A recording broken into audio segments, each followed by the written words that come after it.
दोस्तों, वीडियो को शुरू करने से पहले मैं बस एक ही बात बोलूंगा। अगर आप एक स्टूडेंट हो और आपका पढ़ने में मन नहीं करता, आप एक गरीब घर से हो, आपकी जिंदगी को प्रॉब्लम्स ने घेर रखा है, तो आज जो रियल लाइफ स्टोरीज मैं आपको सुनाने वाला हूँ, इन्हें सुनने के बाद आपके पास एक भी बहाना शेष नहीं बचेगा, बल्कि आपके पढ़ने का जुनून 7वें आसमान पर पहुंच जाएगा। आंखों में आंसू लिए एक लड़का अपनी बहन के साथ एक अनाथ आश्रम में जाता है। दरअसल बड़ी कम उम्र में उसकी पढ़ाई छूट गई, क्योंकि उसके पिता को अस्थमा की खतरनाक बीमारी थी। परिवार इतना ज्यादा परेशान था कि पढ़ाई तो दूर, खाना खाने तक के पैसे नहीं थे। ऐसी परिस्थिति में आप ही बताओ उस छोटे से बच्चे पर क्या बीती होगी, क्योंकि महज 11 साल की उम्र में उसके पिता की मौत हो गई। यानी जिस उम्र में एक इंसान को अपने पिता की सबसे ज्यादा जरूरत होती है, उस उम्र में इस लड़के के सिर से पिता का साया उठ गया।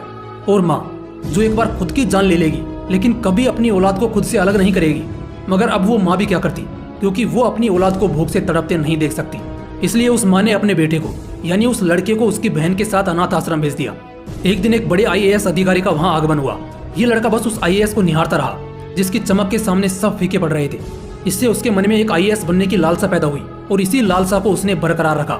आगे चलकर उसने एक सरकारी स्कूल से पढ़ाई की, मगर जो IAS बनने का जुनून उसके अंदर था, उसने उसे कभी भी कम नहीं होने दिया, क्योंकि उसे मालूम था कि उसके जैसे और न जाने कितने अनाथ और बेसहारा लोग इस जिले में रहते होंगे और शायद बड़ी मुश्किल से अपनी गुजर बसर करते होंगे, और अब उसे ही उनका मसीहा बनना होगा। वो कहते हैं ना, अगर किसी चीज को शिद्दत से चाहो तो पूरी कायनात उसे तुमसे मिलाने की कोशिश में लग जाती है। कुछ ऐसा ही इस लड़के के साथ भी हुआ। झोपड़पट्टी में बड़े संघर्षों भरा सफर रहा। दिन भर काम करता और रात भर पढ़ाई। उसने कई तरह के काम किए, पंप ऑपरेटर का भी काम किया, लेकिन पढ़ना नहीं छोड़ा। उसने रेलवे समेत कई एग्जाम्स को निकाला, लेकिन उसे अभी तक उस लेवल का सेटिस्फैक्शन नहीं मिला जो उसे चाहिए था, क्योंकि उसे तो एक IAS ऑफिसर बनना था। उसने UPSC ट्राई किया, मगर उससे नहीं निकला। उसके बड़े भाई के सपोर्ट से उसने दोबारा ट्राई किया, मगर फिर भी उसका सिलेक्शन नहीं हुआ। उसके बाद तो उसके भाई ने भी उसे यही सलाह दी कि उससे नहीं होगा, उसे कुछ और देखना चाहिए। मगर वो कहता था कि उसे अनाथ आश्रम के हजारों दोस्तों के लिए एक इंस्पिरेशन बनना है कि गरीबी और बेचारापन सफलता के मोहताज नहीं होते। उसने एक बार फिर UPSC का एग्जाम दिया और इस बार उसका सिलेक्शन हो गया। साल 2011 के सिविल सर्विसेज के एग्जाम में उसका ऑल इंडिया रैंक 226 आया। दोस्तों, उस शख्स का नाम है मोहम्मद अली सिहाब, जिसने वो कर दिखाया जिसे करने के बारे में सोचकर ही लोगों के पसीने आने लगते हैं, जबकि उनकी फाइनेंशियल कंडीशन अच्छी होती है।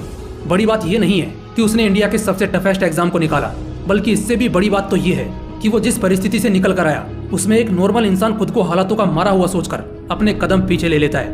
मगर वहीं जिनमें जिक्र होता है, वो बार बार इस सोच को गलत साबित करके लाखों लोगों के इंस्पिरेशन बन जाते हैं। उन्होंने अपने जीवन के इन तमाम संघर्षों को खुद बताया जब उन्हें एक एनुअल फेस्ट में चीफ गेस्ट के तौर पर इनवाइट किया गया था। उनके स्पीच में न केवल उनके संघर्षों की वो दास्तान थी, बल्कि उससे लड़ने की जो ताकत होती है, वो भी उनके शब्दों से साफ झलक रही थी। सोचो, अगर आंख न रहे तो बड़ा सपना तो क्या, कुछ दूर तक देख पाना भी नामुमकिन हो जाता है। अब जरा इमेजिन करो उस शख्स के बारे में जिसने जब से होश संभाला कभी दुनिया नहीं देख पाया, क्योंकि महज 2 साल की उम्र में ही दवाइयों के रिएक्शन की वजह से उसकी आंखें चली गई। उसने बहुत ही कम उम्र में अपनी आंखों को खो दिया, और परिवार भी कोई रईस नहीं था। रिश्तेदारों और पड़ोसियों ने तो उस लड़के को किसी आश्रम में छोड़ आने तक की सलाह दी। परिवार गरीब जरूर था, मगर कमजोर नहीं। परिवार ने उस लड़के का मजबूती से साथ दिया। इस लड़के की ऐसी कंडीशन की वजह से कोई भी स्कूल एडमिशन नहीं दे रहा था, इसलिए एक स्पेशल स्कूल जो आमतौर पर ऐसे ही अपाहिजों के लिए होता है, वहाँ से इसने अपनी स्कूलिंग करी। मगर पढ़ाई में ये बहुत ही अच्छा था और इसी कारण इसे स्कॉलरशिप भी मिली, और बहुत ही कम पैसों में दिल्ली यूनिवर्सिटी से इसने पढ़ाई की। सोशल वर्क्स में मास्टर्स की डिग्री हासिल की और फिर UPSC करने की सोची। मन में कई बार आया कि शायद नहीं होगा, लेकिन वो जिद्दी बनकर लगा रहा। कड़ी मेहनत और संघर्ष से 2015 में हुए UPSC एग्जाम में अपने पहले ही अटेम्प्ट में उसने इस एग्जाम को ऑल इंडिया रैंक 608 के साथ क्रैक किया और IAS बन गया।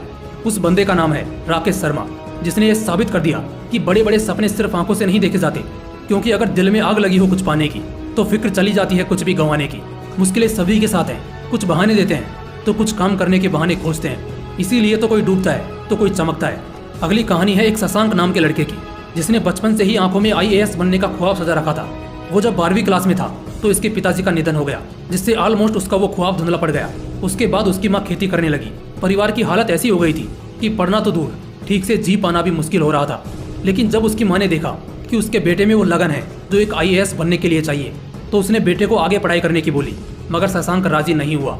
आखिर में उसने भी सोचा कि अगर उसकी कड़ी मेहनत से वाकई वो IAS बन गया तो वो अपनी माँ को, अपनी बहनों को वो सारी सुविधाएं दे पाएगा जो वो सपने में भी नहीं सोच सकता था। इसी मिशन के साथ वो अपनी माँ से सिर्फ 1 साल की मोहलत मांगता है और अपनी माँ से वादा करके शहर निकल जाता है। बड़ी मुश्किल से किराया जुटा पाता है।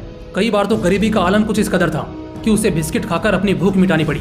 मगर उसकी कड़ी मेहनत से एक दिन उसकी किस्मत भी चमक उठी जब 2007 के सिविल सर्विसेज में उसने शानदार परफॉर्म करते हुए ऑल इंडिया रैंक 5th हासिल की और बन गया एक IAS ऑफिसर, जिसका उसने अपनी माँ से वादा किया था। इतना सब कुछ सुनने के बाद इतना तो तय है कि तुम्हारे दिल में भी वो आग लग चुकी होगी कि एक दिन इतिहास तो रचना है। दोस्तों, हमेशा याद रखना, बेहतरीन दिनों के लिए बुरे दिनों से लड़ना पड़ता है। इससे डरना नहीं बल्कि इससे जीतना होता है, क्योंकि कामयाबी भीख में नहीं मिलती बल्कि इसे कमाना पड़ता है। दोस्तों, अगर वीडियो पसंद आया तो इस मोटिवेशनल विंग्स 2.0 को जरूर सब्सक्राइब कर लेना, क्योंकि यहाँ पर मोटिवेशन का तूफान ऐसे ही आता रहेगा। फिर मिलते हैं अगली वीडियो में। जय हिंद, वंदे मातरम।